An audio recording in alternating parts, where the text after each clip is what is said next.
I remember as a child you're born and raised into havoc. There's war all the time. There's uncertainty within the country.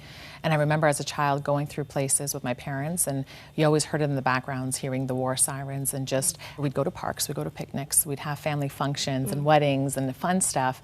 But the trauma of being terrified, or like sitting in my grandmother's house watching TV, and all of a sudden the house starts to shake and all the cousins and the kids are running into the doorways or under the stairs to hide, that overshadowed the joy. You know, it overshadowed life in itself. And it's what you became accustomed to know, that is what life was. So you just accepted it because that's all we knew. There wasn't anything different. And so your family flees. At one point you're in Torino, and this amazing story of how God kind of answered your father's prayer. Absolutely, yeah. Tell me about this. Well, it was Christmas Eve, and I love how God just works, and he's like, I know how this is going to end out, even though you don't know. And my dad found himself in the streets winter, Christmas Eve, wandering, crying, knew that our money was, low and we didn't have much left to, go to the next country or however long it took to come to Canada. But we needed a visa and we didn't have the visa. And every day he would go to the embassy to get the visa, and every day he was denied. So he walked in the streets, found this huge church, sees this huge statue of Jesus, and he walked up to it and he just said, I know you're not my God. I know that we don't do anything to worship you, but you're a God of these people and you're a God of this land. And I'm asking you to help me and my family out. And because I know you will, to honor you, I'm going to light a candle each year on the eve of your birth. Wow. He lit the candles, completely overwhelmed with emotions, left, and the very next day he went back to the embassy, and without even a blink of an eye, we had our visa. So you enter into Canada, this brand new country, but start struggling with identity issues to the point where you want to take your life. I did. It was hard. I felt like a black sheep growing up. I felt like I didn't belong within my own family. And it wasn't because I didn't feel loved or I wasn't loved, but I was different. I always tell people I was more Canadianized. My sister and my brother wanted to hold on to our traditional roots, to be Persian, to practice our faith, which was fine. But for me, all my friends, like they went to Persian school. I never did. I wanted to stay in, the playground or go out with my friends and have fun. I liked my new life. The old was gone. I didn't have to worry about the war and being afraid to play in a park. And so I struggled with, how come everybody wants me to be this way, but I don't feel like I belong. I feel like I don't even belong in my family. I feel like I was meant to be somewhere different or live a different life. And none of it was bringing me any type of satisfaction. None of it was bringing me any type of wholeness, because I was completely empty inside. I didn't have that life that the Holy Spirit gives us. And I just set out for a quest to learn, and through wrongful teachings and wrong friends coming into my life, I contemplated committing suicide numerous times. And every time I came so close to it, I couldn't. There was this deep heartache within me that was like, no, you can't, you can't. You just need to wait for me, you can't. And I'm so thankful that I never did. I'm so thankful I never went as far as I did, and I just stayed true to waiting for the Lord until he showed himself to me. One day you meet a young man by the name of Scott, and he starts to talk to you about Jesus. He did, yeah. We were 15 in high school.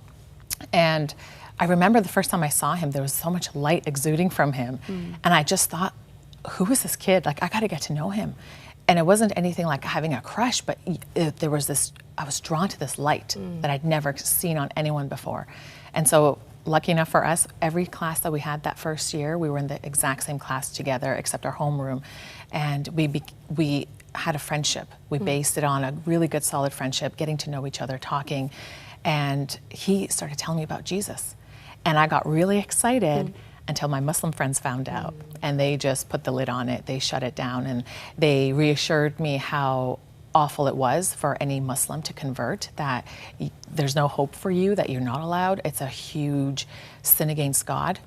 And so I talked to Scott. I said, listen, I love our friendship, but you need to respect me. I'm a Muslim, you're a Christian, and we just need to keep it at that. And so he stopped. And it wasn't until a year and a half after that I finally realized, hey, I'm missing something. Scott hasn't talked to me about his Jesus for a long time, and it scared me. And what scared you about it? it scared me because I knew he was full of so much life, and all of a sudden, that life kind of stopped. That I was receiving. Every time he spoke about Jesus to me, it kept me going. There was this excitement inside until I noticed, hey, it's gone. And so I started talking to him more about it. I started talking to my Muslim friends about our faith. And literally, eventually, one day, my Muslim friend said, if you convert, you're going to burn in hell. And I had a really honest, heartbreaking conversation with God as I walked home from high school, weeping, and he revealed himself to me. And I went home and I wept and I cried and I woke up. And before I slept, I took a nap. I cried out to the one true God. I said, I just want to know the one true God. Whoever you are, I just want to know you. I'm tired of feeling dead inside, like my prayers aren't being heard, that I'm just praying to the wall. And I fell asleep and I woke up, and it was like this jolt of electricity that went through my body. And I heard his voice, and he said, it's now or never. You need to make the decision. It's now or never. And I called Scott and we had a quick conversation. He thought I was pranking him because we love playing practical jokes on each other. But I convinced him, like, no, this is serious. I really want to do this. I've made up my mind. And the very next day at school, we walked into a forested area and I gave my life to Christ then. And it was the most incredible day of my life. It really was. And you knew that this would be at a huge cost, that your family would not be happy. Tell us about dinner time and what would happen once your family knew that you were a Christian. Yeah, well, it became really difficult. And back then, I didn't realize how much it would hurt my parents. Being a parent now, I can understand as I'm in their shoes. But they would have dinner together, my parents with my siblings, and I wasn't allowed to sit with them. So I would wait till they were finished having dinner. And when they were done eating dinner and the table was cleared, I'd go in the kitchen and whatever leftovers there were, I'd The sit leftovers? there. The leftovers, yeah. I'd sit there and I'd eat it. And it wasn't because they were mean. I understand that part. They were just so broken. They were so hurt.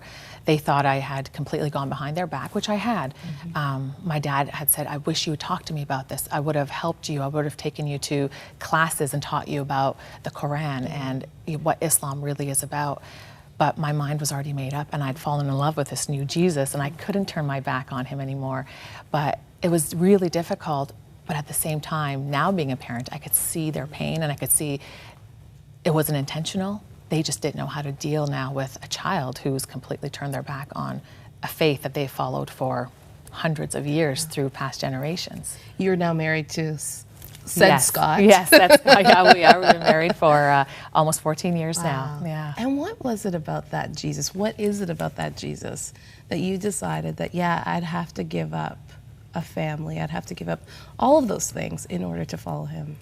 You know, he made me feel whole. He made me feel like I finally belonged. I belong to this family now. My whole life I was the black sheep trying to find my place, and he showed me my place. He showed me that I have a place with him, right in his heart, right on his lap, to sit with him, to laugh with him, to cry with him, that he really is my best friend. You know, even in my darkest moments, I could sit and cry, and it's as if you and I are sitting here talking to each other. He's that tangible to me. And I can't turn that back for anything. I can't give it up.